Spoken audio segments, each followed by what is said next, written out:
Россияның һәм Татарстанның халык артисты Габдулла Тукай исемендәге дәүләт премиясы иясе Илхам Шакиров иҗатына игътибарны арттыру йөзеннән республикада Илхам Чишмәсе исемендәге 3нче төбәк-ара җыр бәйгесе үткәрелде. Бүгенге актуаль әңгәмә сәхифәсенә әлеге бәйгенең оештыручыларын чакырдык. Исәнмесез, хөрмәтле телевизор караучылар. Татар милләтенең легендар җырчысы Илхам Шакировның иҗатын таныту, аның исемен мәңгеләштерү максатыннан оештырылган җыр бәйгесе турында ишетми, белми калмагыз. 6 яшьтән 21 яшькә кадәр ялгыз вокал номинациясе буенча катнашырга була. Гаризалар һәм конкурс материалларын 25 гыйнварга кадәр экранда күрсәтелгән электрон адрес буенча җибәрергә була. Илхам Чишмәсе исемендәге 3нче регионара җыр бәйгесенең төп оештыручылары Мэги Ачык иҗтимагый оешмасы җитәкчелеге, Сарман муниципаль районы башкарма комитеты, Аккалфак татар хатын-кызлары иҗтимагый оешмасы, Илхам Шакиров исемендәге Сарман сәнгать мәктәбе вәкилләреннән торган комитет оештыра. Илдар әфәнде, сез әлеге бәйгенең оештыручысы һәм меценаты. Бәйгедән нәрсә көтәсез һәм гомумән, менә шәхсән сез әлеге бәйгенең максатын ничек билгелисез? Без белгәнебезчә, безнең бөек шәхесебез Илхам Шакировның авылдашлары, райондашлары, без аның җырларында үстек, без аның әтиәниләр гел шул җырларын тыңлыйлар иде. Без шул максатыбыз инде шул җырларны югалтмаска, 200 елдан артык җыр бар.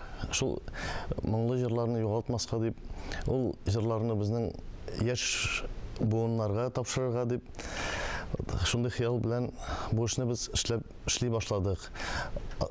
Төп максат бу җырларны гасырларга алып барырга. Бик яхшы максат.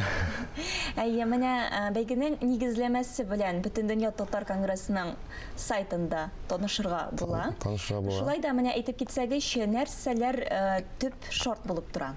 Безнең бу бәйгедә 6 яшьтән 21 яшькә хәтле булган кызлар, егетләр катнаша. Анда берничә категорияга бүленгән. Яшь буенча 6 яшьтән 7 яшькә хәтле. Башта районнарда булачак. Районнарда үткән балалар киләчәк Сарманга. Сарманда 2 җыр, алар һәрберсе җырлаячак. Безнең жюри, үзебезнең Сарман кешеләре Зөһрә Пашарифуллина, безнең халык артистыбыз, аның иптәш Азат абый, Алина белән Азат Каримовлар, Кадрия апа, безнең иң төп ярдәмчебез дип әйтик, Аккалфак җитәкчесе. Менә шушындай шартлар, шулай торып үткәргә җыенабыз. Менә сез инде әйтеп киттегез, Сарманда финалы узачак дип. Гүзәл ханым, әзерлек эшләре ничек бара? Инде әзерләнә башладыгызмы? Без инде бу бәйгене каршы алырга әзер. Безнең районыбызда әлеге бәйге бит инде 3нче кат узачак. Моңа кадәр әле Илдар әфәнде башлангычы белән ул бездә район бәйгесе булып кына уза иде. Быелдан ул безнең төбәк ара бәйге булып үтәчәк. Без бик куанабыз үзебезнең Сарманыбызда, Сарман җирлегебездә шушындый зур матур проект эшләгәненә һәм кунакларны каршы алуына, үзебездән оештыру мәсьәләләрен хәл итүне башкарып чыгарбыз дип ышандырып каласы килә. Районыбыз башлыгы Хөснолин Фәрит Мөнәвир улы мондый зур проектларны хуплап каршы ала безнең. Һәм инде милләтебезнең йолаларын, гореф-гадәтләрен, шушындый күренекле шәхесләребезнең истәлеген, тарихын баету өстендә безнең районыбызда бик күп эш эшләнә. Бу инде Илхам Чишмәсе проекты бәйгесе шул проектларның дәвамы. Шушындай үзебезнең күренекле якташларыбыз булганда, аларның тарихын, хатирәсен мәңгеләштерергә риза булган. Хәзерге көнгә шушы үзебезнең игенәчләребез Илдар әфәнде кебек, Гамиров әфәнде кебек кешеләр булганда, Бөтен дөнья татар конгрессы белән бергә, Аккалфак җәмгыяте белән бергә инде үзебезнең бар көчебезне куярбыз дибез шушы эшне җырып чыгарга. Һәм инде миңа сүз биргәннән файдаланып, бу бәйгенең әһәмиятен дә әйтеп үтәсем килә.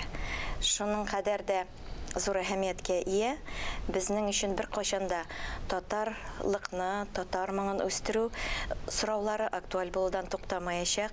Илхам абыйның тормыш девизы тагын кат-кат әйтсәң дә бүген дә актуаль булып яңгырый. Иҗат тормышымы, иҗат гомереме татарларны татар итәр өчен һәм аларда, аларның күңелендә милли татар тойгылары уятыр өчен багышладым ди ул. Безнең балаларыбыз да аның иҗатында тәрбияләнеп, аның иҗатын өйрәнеп, аңа әле бик күп еллар кабат-кабат кайтып, үзләренең милли татарлыгын югалтмаска тиеш, һәм инде аның иҗаты да бик күп елларга әле бик күп кешеләргә шәхес буларак формалашырга ярдәм итәргә тиеш. Бик матур сүзләр, сокланып тыңлап утырдык. Шулай да менә минем соравым бар. Әйме ничек менә шулай яшь чикләвен бик кечкенә әйттегез? 21 яшькә генә кадәр. Бәлки зуррак итеп тә. Мысына мен дә җавап бирә алам. Без 2 ел элек бу Илһам чишмәсен башлап җибәрдек. Менә Фәрит Нәвериш белән район башлыгы белән бергә киңәшеп, буквально 5 минут эчендә очрашып сөйләштек тә, ялгыш урамда гына сөйләштек тә, теманы башлап җибәрдек. 2 ел бик каты, бик матур итеп үткәрдек. 2 ел тренировканы үттек хәзер район буенча. Хәзер үзәк арага чыгабыз 21 яшьтән. Бу башлангыч. Бу моның белән генә без бетмәс дип уйлыйбыз. Әле 6 яшьтән 30-да булыр, 6 яшьтән 35-тә булыр. Алла бирсә, безнең хыяллар шундай. Бу беренче башлаганда оештыру шулай башлыйк дип уйлаштык. Аңлашылды. Менә бәйгегә тагын тукталып китәсе килә. Бәйге генә түгел, изге эшләре, изге гамәлләре безнең игәнәчләр безнең инде алар безгә иң беренче районда Илһам агага без куйгалы дип тәкъдим белән чыктылар. Гамировлар гаиләсе бик теләп каршы алданы безнең районыбыз башлыгы һәм гомумән район халкы һәм шушы бюстны матур итеп районда урнаштырган көнне безнең сәнгать мәктәбенә дә Илһам Шакиров исеме бирелде. Һәм шулай ук инде шушы Илһам чишмәсе бәйгесенә старт бирелде шул елны. Шулай бит барсы да менә бәйләнеп, әле алга таба шишмә улайыр дип әйтәсебез килә.